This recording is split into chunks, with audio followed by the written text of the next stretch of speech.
Shri Jagannath foundation आनुकूल्य Puri सहर को नीतिदिन स्वच्छतार निजक समर्पित देथिबा स्वच्छ साथी और मार्जनाकार मानक एक स्वागत संबर्धना सभा लोकनाथ रोड बारवाटी कल्याण मंडप परिसर में आयोजित हो जाइछि।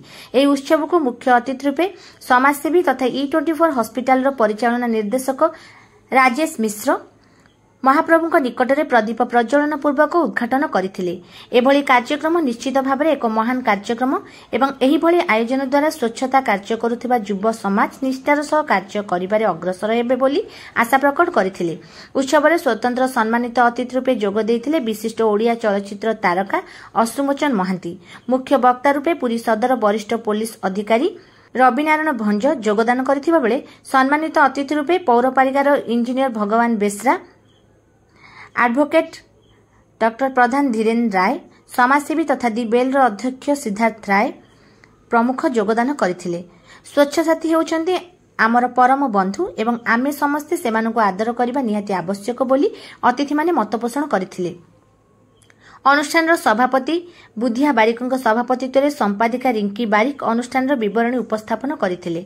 ललाटेन्दु मिश्र सुंदर मंच परिचालन सर्वप्रथमे स्वागत संगीत गान करा जायतिला। स्वच्छ साथी और मार्जनाकार अतिथि माने संबर्धना करथिले। समाज रे विभिन्न क्षेत्र में निजक प्रतिष्ठित करथिबा नारी संगठिका सुचित्रा बारिक, नृत्य निर्देशक संतोष बारिक, अतीश रंजन राउत, समाजसेवी धनेश्वर साहू, उमेश चंद्र दास, उदय कुमार शांति, देवाशीष पट्टनायक, दुष्मत पति आदि केतक व्यक्ति विशेष को अतिथि द्वारा मानपत्र दिजाई संबर्धित करा जायतिला।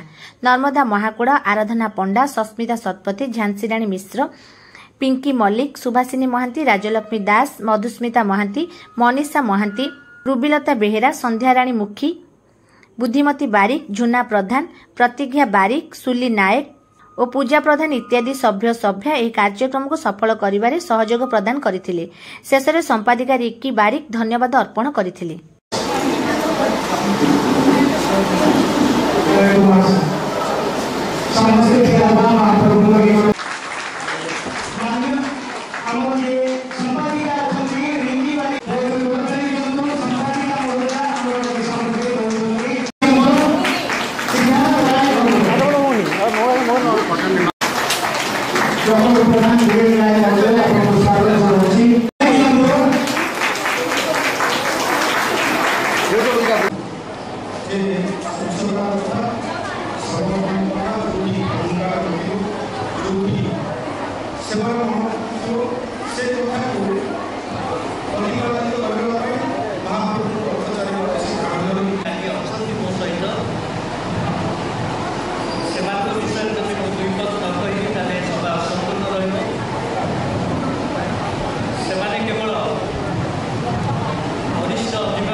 यार